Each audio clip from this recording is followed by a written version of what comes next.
প্রিয় দর্শক আসসালামু আলাইকুম। ফারাক্কা বাঁধের ১০৯টি গেট খুলে দিয়েছে ভারত। তো কোন কোন জেলাগুলো বিপদসীমায় রয়েছে এবং পানির উচ্চতা কী পরিমাণ হতে পারে ইত্যাদি বিষয়গুলো আজকের এই ভিডিওর মাধ্যমে জানিয়ে দেব। ভিডিওটির সঙ্গেই থাকুন। ভারতের বিহারের গঙ্গায় পানির স্তর অস্বাভাবিক বেড়ে যাওয়ায় পশ্চিমবঙ্গের মুর্শিদাবাদ জেলার ফারাক্কা ব্যারেজের ১০৯টি গেট খুলে দেওয়া হয়েছে বলে ভারত সরকারের একটি সূত্র নিশ্চিত করেছে। ফারাক্কা ব্যারেজে পানির স্তর বিপদসীমার ৭২ ফুট ছাড়িয়েছে। বর্তমানে সেখানে পানির উচ্চতা ৭৬ ফুট রয়েছে বলে জানানো হয়েছে। তবে ফারাক্কার গেট খোলার জন্য এখনই বন্যা পরিস্থিতি তৈরি হয়নি বা আদৌ হবে কিনা তা বলা যাচ্ছে না, কারণ নিয়ন্ত্রিতভাবে ১০৯টি গেট থেকে পানি ছাড়া হচ্ছে। ভারত সরকারের ওই সূত্র আজ সোমবার প্রথম আলোকে বলেন, এখানে নিয়ন্ত্রিত কথার অর্থ সব গেট একই উচ্চতায় খোলা হয়নি। কোথাও একটি গেটের ১০ বা ১২ ফুট খোলা হয়েছে, তো অন্য কোথাও গেট খোলা হয়েছে ৩ বা ৪ ফুট।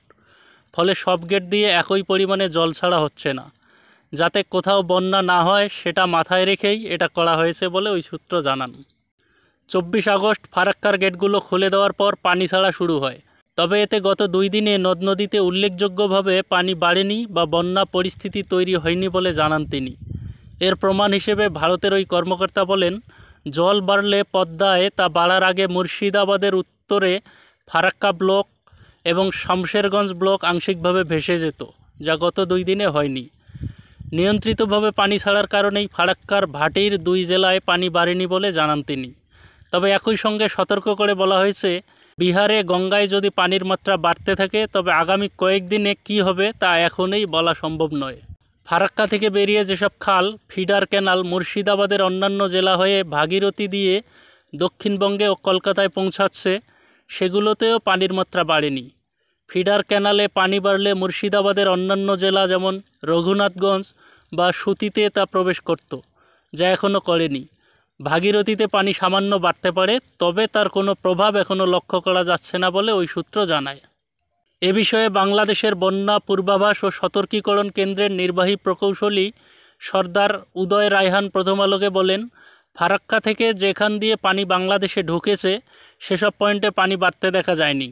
তবে খুলনা ও বরিশালে বৃষ্টি বেড়ে নদ নদীর পানি বৃদ্ধি পেতে পারে বলে আবহাওয়ার পূর্বাভাস থেকে জানা গেছে। ফারাক্কা থেকে যে পানি আসে তা পশ্চিমবঙ্গের গঙ্গা হয়ে বাংলাদেশের রাজশাহী বিভাগের চাঁপাইনবাবগঞ্জ জেলার শিবগঞ্জ উপজেলায় পদ্মা নদীতে প্রবেশ করে পাংখা পয়েন্ট দিয়ে।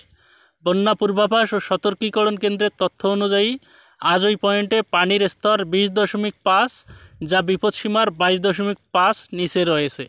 তো বন্ধুরা, বুঝতেই পারলেন ফারাক্কা বাঁধের সবগুলো গেট আসলে একই উচ্চতায় খুলে দেওয়া হয়নি। কোথাও ১০ ফিট ১২ ফিট খুলে দেওয়া হয়েছে, কোনো গেট আবার ৩ ফিট ৪ ফিট খুলে দেওয়া হয়েছে। অর্থাৎ নিয়ন্ত্রিতভাবে গেটগুলো খুলে দেওয়া হয়েছে এবং বাঁধ খুলে দেওয়ায় কোথাও কিন্তু পানির স্তর বিপদসীমার ঊর্ধ্বে ওঠেনি, যার কারণে বর্তমানে বন্যা হওয়ার কিন্তু কোনো সম্ভাবনা নেই। তবে বিপদ কিন্তু পুরোপুরি কেটে যায়নি।